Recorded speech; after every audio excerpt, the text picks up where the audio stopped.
We got a mic. We are here. And we're good. There. Let's get in focus. We are maybe.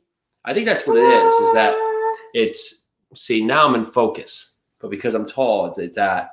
So we got to eat you the apple box and raise the camera out. See this? On my tippy toes. I'm doing weird squats right here to get it started. But it is, you are not here to see us do working out today. And we didn't bring the other bulldog because that was an afterthought. But so be it.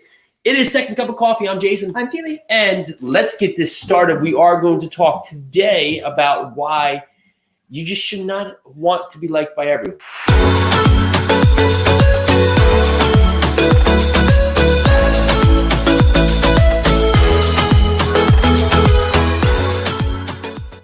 All right, so we are here, we are there, we are surely here. And on this part, it is Second Cup of Coffee. So Chris Blackburn, hello to everyone out there. Thanks so much for always checking in. We've just gotten so much feedback. Another huge month. Thank you. The podcast has exploded. We got the book coming out. We're so excited. Man, a lot happening, right? So much happening. So much happening. But we are here just to say that you can't ever push to be liked by everyone, because that means you're not being your true self, right? We all have different opinions, different tastes, everyone. And you have to be open to hearing other people, to know what you like and you don't like. And you should constantly want to be tested on your opinions, where I find so many times in this world, I'm right. And that almost sets us up to be the dumbest person in the room, because if we're not open to hear what the other person's doing, honestly, how do we know if we're right? How are we justifying that? And even past that is, maybe you are right, but wouldn't your argument be that much stronger if you heard exactly what the other person is saying, so you could have a valid response? Well, for me, it's not even the difference between right and wrong. There's people I really, really love and do not agree with. And there's people that I agree with and wouldn't be in the same room as them. So in this world of social media, please, and this is really funny since we're on Instagram and YouTube and Facebook and all over the place right now. And we love the fact that you're watching us and we love your viewership. But the thing is, that's not everything. You cannot and you will not be liked by everyone. You will not be loved by everyone. If you go on other people's social media, Instagram, Facebook, and you see that they have a kabillion likes and they're getting a kabillion hearts and thumbs up, and you're getting like maybe 5, maybe 10, maybe nothing. It doesn't matter. Because if there's a message that you're trying to get out, or if you're just like posting pictures of your puppy and you're having fun with it, it doesn't matter how many people hit that like button. It's how much you love what you're putting out. And so we truly appreciate you guys all checking this out. But if this isn't the right podcast for you, go find another one that's going to be awesome for you, because there's so much great content out there. And you want to be able to listen to all different views. And there's some things that we clearly agree on that are wrong in the world, right? But in that so much, we can't just say it's my way or the highway. We have to be open to conversations to allow us to be a better person. But we also can't be doing things to please everybody, because then ultimately, you're never going to please everybody. You're setting yourself up for a scenario of failure, and you're not. Eventually, that falls off the track because you become that person. You actually start acting like the person you are.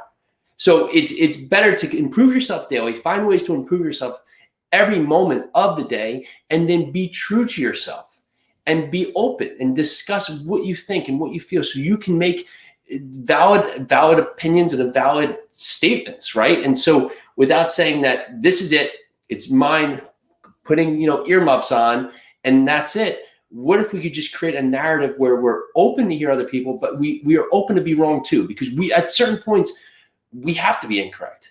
That's it. And hopefully we'll learn from that and move to the next step where we'll be incorrect again.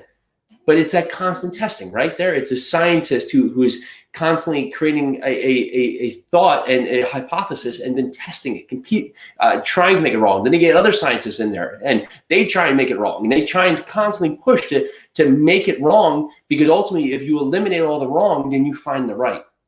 And too many times we assume that we hear something, or we say, okay, that must be it. So I hope everybody likes me, because I'm going to say the same thing with no valid basis to it.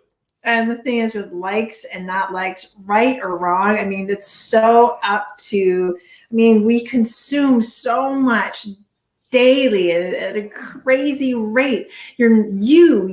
oh, listener, you're not going to like everything you see, just as we are not going to like everything we see. But the thing is, it just comes down to a matter of choice. Mm-hmm. So for instance, when I used to represent buyers or sellers in our market here, I used to actually give them other opportunities to go with someone else. I'd be like, this is my qualifications. I am the best person for this job, but there might be a reason that you don't like me. So if that is true, I want you to go check out my friends. I want you to go check out these people. When Jason and I have a coaching program, we have a mentorship program, we have so much content out there, but I'm always telling other people, you know what, chances are, maybe there's something about us that you don't jive with. Why don't you take a look at some of my friends' work? Why don't you go take a look at this person? Because with mentorship as well, especially with mentorship, because we have had a plethora of mentors over the course of our professional careers and coaches over the course of our lives. So there's always a way to level up. There's always a way to pivot, and maybe someone else has that thing that you need that we can't give you, or maybe we have something you need that they can't give you. Regardless, text us 908-224-8676, and let's start this conversation. 908-224-6876. Excuse me. 908-224-6876. Yeah, hit us up. Hit Fit Rich Life. We'll get one of you on here. We're going to get you a free copy of our book coming out there pre-launch. But that said, get back to your true values. Focus on who you are. Focus on who you want to be, and bridge that gap. But don't try to play in the gray area just so you can please everybody, so you can feel like you're making everybody happy. Because what happens when you're juggling everything? Well, something eventually falls, and it's going to be you. And you're going to break, and you're not going to be in a position you want, because so far now you've been pleasing everybody and you're not truly asking. The goal to life is of course helping, but you also have to be open to receiving. That's the loop in the world. If the world doesn't go like that, then nobody gets what you want. So you have to make sure that you're definitely giving, but you're always open to receiving, right? Because you're going to give as much as you can to help other people. But if you're not willing to take that help that's going to help really fulfill the cycle, it's like everything, right? It's like trees and humans. It's just the way that everything goes for just oxygen and everything else that matters in our world. Use it to our advantage to have that full cycle of life happen, but be your true self. It will make the best approach for everybody, and everybody can appreciate someone who's honest, is open to feedback, and is open to correct, change, grow together. So let's grow together. We'll see you tomorrow. It will be what we learned this week. Yes, what we learned this week tomorrow. Ooh, so much. So many times we don't have enough time for a show, but we won't. See you tomorrow.